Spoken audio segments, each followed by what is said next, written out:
Le mercato vient de fermer ses portes, c'est donc le parfait moment de faire le bilan de ce mercato estival chaud bouillant. Et pour ce faire, quoi de mieux que de vous présenter les 15 meilleures recrues de ce mercato.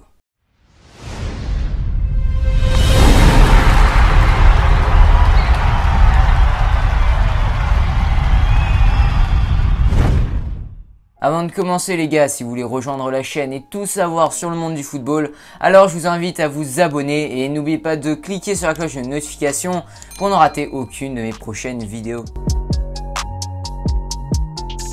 Arsenal a toujours eu du mal à avoir une défense solide et sereine ces dernières années. Voilà, on va pas se le mentir, il y a eu des mauvaises recrues, des David Luiz, des Mustafi, des Socrates. Ils ont tous échoué en défense centrale. Mais l'arrivée d'Arteta a complètement chamboulé la défense d'Arsenal. Il y a toujours des erreurs bien évidemment, mais les défenseurs sont plus sur d'eux et plus solides. De plus, après avoir tiré le meilleur de défenseurs moyens, Arteta va enfin bénéficier de renforts de poids à ce poste, avec notamment l'arrivée de Gabriel. Relanceur hors pair, Gabriel est parfait pour le système d'Arteta, qui souhaite relancer au maximum par l'arrière pour déstabiliser le bloc adverse. Pour faire progresser la balle, Gabriel était tout simplement un des meilleurs en Europe l'an passé. Sur l'homme, il est solide physiquement et dans les duels avec 70% de tags réussis et 38% de pression réussie. Sa qualité de relance est quant à elle exceptionnelle. La charnière Saliba-Gabriel fait saliver d'avance, elle a le potentiel pour éblouir l'Angleterre. Et l'arrivée de Gabriel est aussi la preuve que grâce à Arteta, Arsenal est redevenu une destination attractive. Plus c'est long, plus c'est bon. Après de longues négociations avec le Bayer Leverkusen, Kai Havertz s'est engagé officiellement avec Chelsea début septembre. Au total, les Blues ont dépensé 80 millions d'euros plus 20 de bonus pour l'Allemand. C'est cher, c'est vrai, mais il les vaut clairement. Havertz, c'est un mélange de polyvalence, de puissance de frappe, de lecture et de vision de jeu, de délicatesse, de toucher de balle, d'amour de la passe, de maîtrise du temps et bien plus encore. Et cerise sur le gâteau, il peut jouer presque n'importe où en attaque. Il a une versatilité dingue. À Lampard de trouver le bon système pour profiter de son plein potentiel. Si je ne l'ai pas mis plus haut, c'est parce que je ne considère pas ce recrutement comme intelligent. Chelsea avait l'argent pour attirer Kai Havertz dans ses filets, ils l'ont donc recruté au prix fort et basta. Ce n'est pas compliqué, mais ça reste quand même une recrue extraordinaire, donc j'étais obligé de le mettre dans la liste. On n'en parle pas assez, mais Arsenal a fait un très beau coup en signant le Brésilien Willian. Bon, il a un trop gros salaire pour un trentenaire, on est d'accord, 11 millions d'euros brut par mois, c'est abusé. Mais Willian va apporter de la profondeur sur le banc et surtout une concurrence saine à un Nicolas Pepe qui, à mon goût, manquait de concurrence la saison dernière. Même avec des prestations plutôt médiocres, il restait la plupart du temps dans le 11. Mais avec Willian, ça ne va pas se passer comme ça. La preuve, Nicolas Pepe n'a pas été une seule fois titulaire en ce début de saison. Et c'est bien normal, à peine arrivé du club rival de Chelsea, Willian a fait une adaptation express et fait déjà le show avec 2 passes décisives en 3 matchs. De quoi faire taire d'ores et déjà les critiques concernant son transfert et l'énorme salaire dont il a hérité du côté de l'Emirates Stadium. Au début, je vais être honnête avec vous, j'étais plutôt sceptique de son arrivée à Everton. Mais force est de constater qu'Alan a complètement changé l'entrejeu des Toffees. Il est en train d'éclabousser la première ligue de son talent en ce début de saison. On est en train de revoir le Alan qui donne tout sur le terrain, qui fait tout pour récupérer le plus de ballons possible et qui ne lâche pas une seconde ses adversaires. Le Alan qu'on aime quoi. Et Naples empochera moins de 30 millions d'euros dans l'opération, un montant qui aurait pu être bien plus important. On se souvient que la saison passée, lorsque le Paris Saint-Germain s'était sérieusement penché sur la question du recrutement de Laurie Verde, les sommes évoquées avoisinaient les 60 millions d'euros, voire plus. C'est donc à la fois une bonne affaire économiquement parlant et sportivement. C'est tout bénef à la fois pour le joueur, Alan est en train de relancer sa carrière, et aussi pour Everton et Carlo Ancelotti, un autre grand acteur du renouveau des Toffees. Les Spurs ont bondi comme des lions sur Sergio Reguilón, ils le voulaient absolument. Et c'est un énorme coup réalisé par les Londoniens parce que Reguilón, l'année dernière, c'était tout simplement le meilleur latéral de la Liga. Il a également été l'une des pierres angulaires du succès sévillan en Ligue Europa. Ses prestations de choix lui ont même ouvert les portes de la sélection espagnole. Donc acheter un latéral aussi jeune, 23 ans, et aussi talentueux pour seulement 30 millions d'euros, c'est ce que j'appelle une bonne affaire, surtout dans le marché actuel très compliqué des latérales. D'ailleurs, l'association Reguilón-Gareth Bale, ça promet.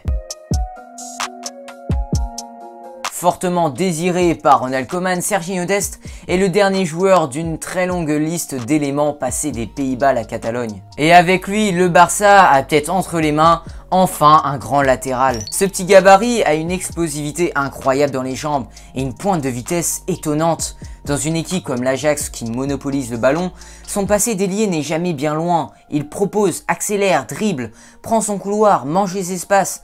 Quand l'Ajax récupère le ballon haut sur le terrain, il est le premier à se mettre en mouvement et enchaîner un deuxième effort consécutif. Et bien sûr, au Barça, on attend autant de sa part. Le peuple catalan attend un successeur digne de ce nom à Dani Alves depuis si longtemps. Bah, je vous préviens, c'est certainement lui le nouveau Dani Alves. Ça fait franchement plaisir de voir le Barça faire un joli coup comme celui-ci, parce qu'on n'en voit pas très souvent du côté de la Catalogne. Avec Van de Beek, Manchester United peut se vanter d'avoir l'un des meilleurs milieux de terrain en Angleterre. Paul Pogba, Van de Beek, Bruno Fernandes, c'est difficile de faire mieux franchement. Le néerlandais est un joueur polyvalent et intelligent qui va apporter beaucoup d'activité et d'enthousiasme dans l'entrejeu mancunien. Et ce n'est pas le genre de joueur à se contenter du minimum, il va sans cesse chercher à apprendre et il progresse chaque année. Solskjaer n'a pas hésité à le complimenter. Je pense qu'il peut jouer à des tas de positions différentes, ce qui est parfois une force pour un joueur. Je pense que Donny est l'un de ceux que l'entraîneur aimerait toujours avoir dans son équipe. Il a une très grande intelligence footballistique. C'est dit. Par contre, faut le faire jouer, parce que c'est bien beau de dire ça, mais il faudrait un jour le mettre dans le titulaire.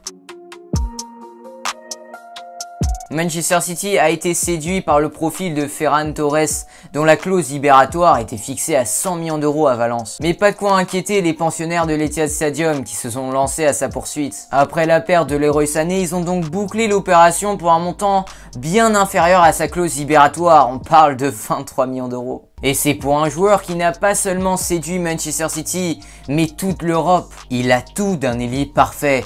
Il est rapide, technique, il a cette capacité à créer de l'espace en un mouvement, cette capacité à faire basculer des rencontres. Et n'oublions pas qu'il a seulement 20 ans, bref, c'est une excellente recrue pour les Citizens.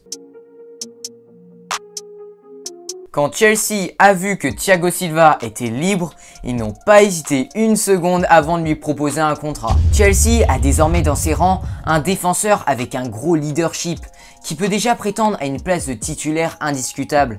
Un défenseur calme et appliqué qui n'est que très rarement sanctionné. Un défenseur très rapide qui a une bonne qualité technique. Un défenseur qui a une lecture du jeu incroyable. Un placement efficace, un excellent jeu de tête et cerise sur le gâteau. Un sens de l'anticipation juste hors norme. Tout ça pour 0 €. Chapeau à Chelsea, franchement, je vois pas comment ils auraient pu faire mieux. Et bah dis donc, quand je vous dis que Chelsea a fait un mercato presque parfait, Werner est une autre recrue phare du club londonien. Très demandé, Werner a finalement opté pour les Blues de Chelsea, où il s'est engagé jusqu'en 2025 pour un peu moins de 55 millions d'euros. Ce sera le buteur indiscutable de cette équipe de Chelsea cette saison, un poste assez mythique à Londres, notamment occupé par un certain Didier Drogba dans les années 2012. Werner, lui, sait pourquoi il a été recruté. Le style de la Première Ligue, c'est la rapidité. Et ma spécialité est que je suis très rapide, donc je pense que c'est parfait pour moi d'évoluer ici. C'est un autre championnat dans un autre pays, donc je peux m'améliorer pour atteindre un autre niveau. Et c'est pour ça que je suis venu à Chelsea. Je vais essayer de marquer un maximum de buts. C'est la raison pour laquelle on m'a acheté. Marquer autant qu'à Leipzig et même peut-être plus. Auteur de 28 buts en 34 rencontres en Bundesliga, c'est sûr qu'il en ravira plus d'un s'il arrive à réaliser la même performance en Première Ligue. Et il en est capable. Il a fait pleurer plus d'un supporter barcelonais durant son message d'adieu et a fait sourire plus d'un supporter des Colchoneros lorsqu'il a débarqué à l'Atlético de Madrid. Je parle bien évidemment de Luis Suarez. Il n'a pas eu l'hommage qu'il méritait. Mis à la porte par le Barça, Luis Suarez va certainement vite faire regretter la décision cruelle de ses anciens dirigeants. Et en ce début de saison, il a déjà prouvé qu'il a toujours les crocs. Il a notamment été exceptionnel durant la première journée de Liga contre Grenade. En seulement 20 minutes, il a claqué 2 buts et délivré une passe décisive. Luis Suarez est déjà chez lui. Suarez est très bon, nous l'avons maintenant de notre côté, et je ne comprends pas comment le Barça a pu le laisser partir, a d'ailleurs halluciné Costa dans des propos relayés par AS. Il va nous aider à marquer des buts sur le terrain, grâce à son esprit guerrier et son désir de gagner des titres. C'est vraiment bien, l'un de nous mord et l'autre donne des coups de pied. L'attaquant espagnol a beau user de l'humour pour applaudir l'arrivée de son nouveau camarade offensif, il met le doigt sur ce qui devrait permettre au couple Suarez-Atlético de réussir, à savoir l'attitude mordante et travailleuse de l'avancante, qualité adéquate et adaptée à la formation de Diego Simeone. Le Barça a certainement réalisé un peu trop tard que l'Uruguayen n'allait pas en direction de la Juventus, mais bel et bien d'un club du même championnat, pire d'un club rival pour le titre, l'Atlético de Madrid. Les dirigeants du Barça sont en sueur et ce n'est pas 6 millions d'euros qui vont leur remonter le moral. C'est la fin d'une rumeur qui dure depuis quelques années. Leroy Sané s'est véritablement engagé au Bayern Munich. Et ses débuts au Bayern sont extrêmement prometteurs. L'allure avec cette coupe afro est toujours la même. Ce sourire rayonnant également, comme son aisance technique et sa manière de percuter très fort, très vite. Ces 73 minutes contre Schalke l'ont prouvé avec son but et ses 2 passes décisives qui démontrent que l'international allemand, victime d'une rupture des ligaments croisés du genou droit le 8 août 2019, a bien récupéré. Lui qui n'a joué le reste de la saison que 11 minutes contre Burnley le 22 juin dernier et s'estime à 80% de ses capacités. C'est pas mal pour un joueur à 80% de ses capacités. Autant vous dire que le monstre bavarois s'est encore renforcé avec l'arrivée de Leroy Sané. Bon courage pour détrôner le Bayern la saison prochaine. James Rodriguez était clairement en situation d'échec au Real Madrid. Il avait absolument besoin de donner un nouveau sens à sa carrière. Et qui de mieux que Carlo Ancelotti pour le relancer, franchement. Le technicien italien qui l'avait ramené à Madrid en 2014, puis au Bayern Munich en 2017, avait clairement envie de s'appuyer dessus cette saison et en avait fait la priorité de son mercato estival. Les retrouvailles manquées des deux hommes en 2019 à Naples sont oubliées puisque James Rodriguez retrouve Carlo Ancelotti à Everton. Il faut dire que le milieu de terrain offensif islandais Sigurdsson était plutôt terne la saison dernière. James Rodriguez a donc reçu les clés du camion et est devenu le nouveau chef d'orchestre d'Everton. Et les Toffees n'ont même pas déboursé 1 centime pour s'attacher ses services. Une aubaine pour un club comme Everton qui court après son lustre d'antan. Parce que depuis une belle 5e place arrachée en 2014, les Toffees végètent dans le ventre mou d'une première ligue devenue trop grande pour eux. 7e en 2017, 8e en 2018 et 2019 et 12e la saison dernière. Everton veut redevenir l'une des places fortes du championnat anglais. Et James Rodriguez semble être la recrue idéale pour redorer un blason sali. Il nous a prouvé en ce début de saison qu'il n'a pas perdu son talent, il reste un excellent dynamiteur. Sublime gaucher, capable d'éliminer le moindre adversaire en 1 contre 1 ou de chercher la profondeur, le Colombien quand il est en pleine possession de ses moyens et motivé mentalement reste l'un des tout meilleurs joueurs de la planète. Revanchard après cette fin en eau de boudin du côté du Real, il risque de vouloir faire taire ses détracteurs, Zinedine Zidane en tête. Et du côté d'Everton, j'imagine qu'on sent pour lèche les babines.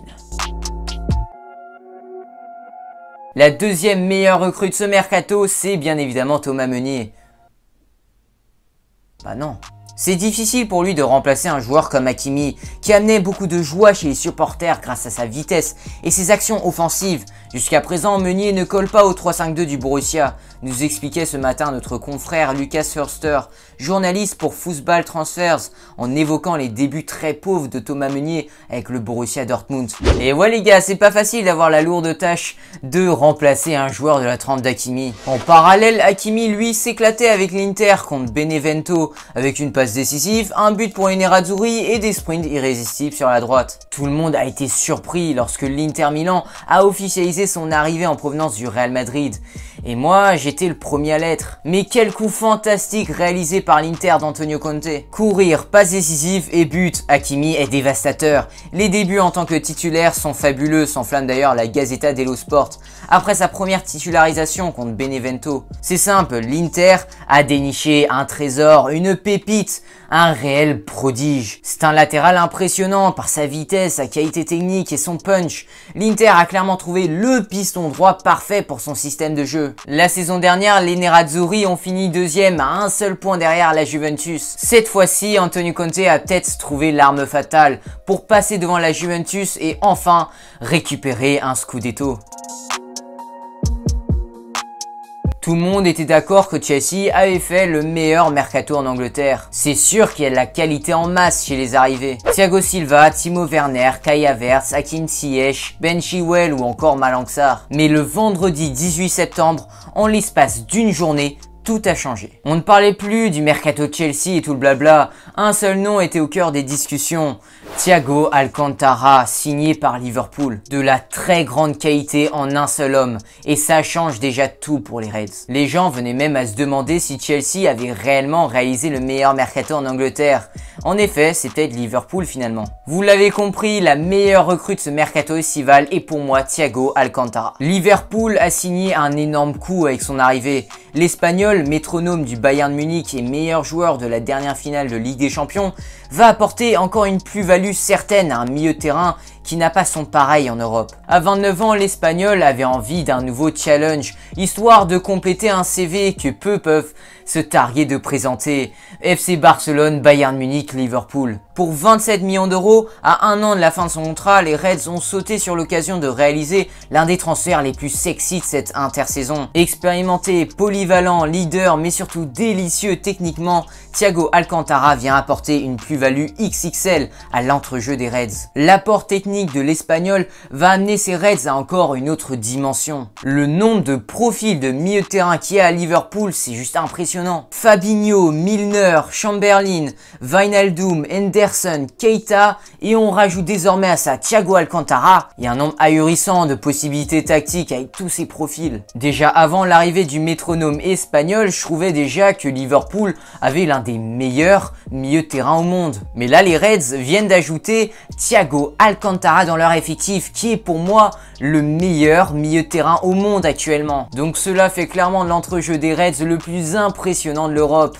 Et de loin. Si la liste était plus large, j'aurais bien aimé mettre Diogo Jota qui a rallié Liverpool, Osimhen qui explose les compteurs à Naples, Doucouré qui étoffe encore un peu plus l'entrejeu d'Everton, David Silva arrivé libre à la Real Sociedad, Saliba qui vient également renforcer le secteur offensif d'Arsenal, ou encore Hakim Ziyech, une autre recrue de Chelsea. Si vous voyez d'autres recrues potentielles que j'aurais pu intégrer dans ce top 15, alors faites-en part dans les commentaires les gars, c'est fait pour ça. Et si vous voulez continuer à apprendre sur le monde du football, alors abonnez-vous et cliquez sur la cloche de notification. Je serai là toute la saison avec vous pour de nombreuses analyses. Sur ce, moi je vous dis à la prochaine pour une nouvelle analyse palpitante.